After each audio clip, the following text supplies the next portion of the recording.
Welcome to this happiness workshop video all about how social media and electronics bring us down.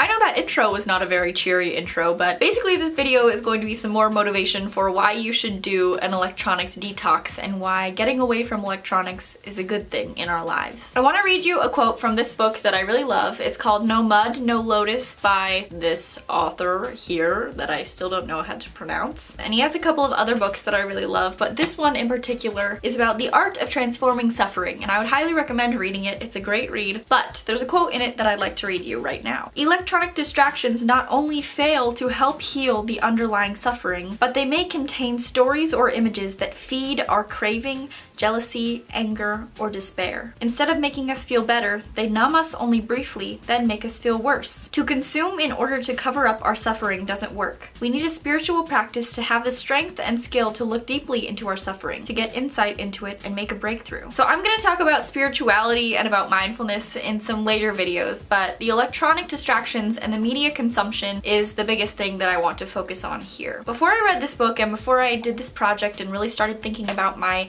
electronics usage, one of my first instincts when I was feeling really down was to watch TV or to go on social media or otherwise distract myself with the consumption of electronic media. As the quote said, all that really did was feed my craving or anger or jealousy or whatever sad emotion I was feeling at the time. Our usage of electronics as a distraction from pain has really, I think, stunted us as a society and stunted our awareness of ourselves and our own emotions. This is touching a little bit back on the self-care realm, but being aware of our bodies and our minds is the best way to help us heal. And using electronics as a constant distraction just distracts us from the matter at hand if we are in pain or if there's something causing us anxiety that maybe we don't even realize. Taking a break from electronics helps us become more aware of not only ourselves but our surroundings and more able to be kind and compassionate and aware and careful human beings, which I don't think is a bad thing in the least. Using our electronics also takes us out of the present. I know that I would much rather spend time with someone who's not on their phone than someone who is. When I go out and about and I see two people hanging out together or I see groups of people who are all on their phones, it makes me so sad that they're not enjoying the time that they have together. They're not taking the time to see that they are with a human being. They have someone there who cares for them, but they're on their phone. What can your phone do for you? Your phone will still be there when you're finished spending time with this person. Take time to be with them while you can. Electronics are also a huge time waster. At least I know they are for me. And when I eliminated those things from my life for that month in January, I was so much more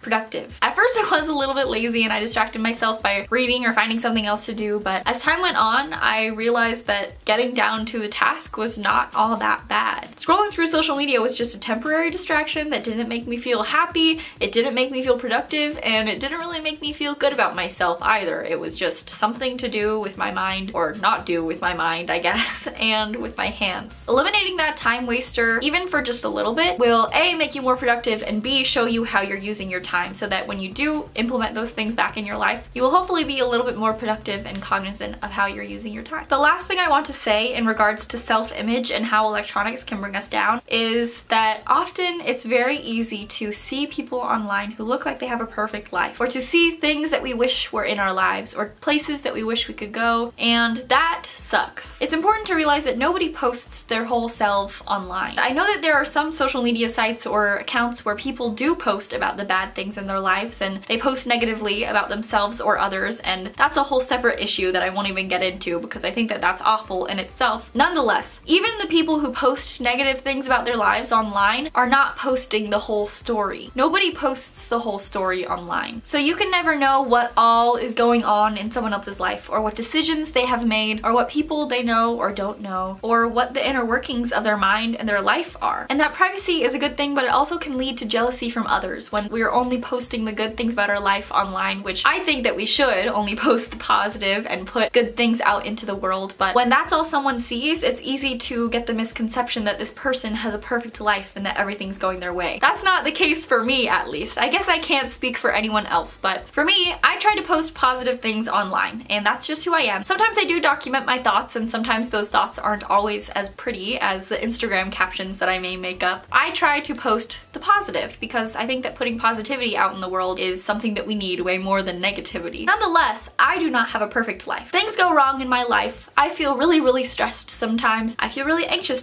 sometimes. Sometimes I cry at school. Sometimes I push people away, and I definitely make mistakes. You can never know the full picture, and getting jealous about someone online is not getting jealous of a real person. Even if it's a real person, it's not the full package of the real person. Does that make sense? I hope so. I truly hope that this motivated you a little bit to start your own electronics detox, or just to reconsider how you use electronics and how social media makes you feel. Sometimes we all need a little bit of a break from things that we thought that we loved. I hope that this helped you out. Good luck on your electronics detox. Make sure you do something that makes you happy, and I'll see you in my next video. Okay, bye!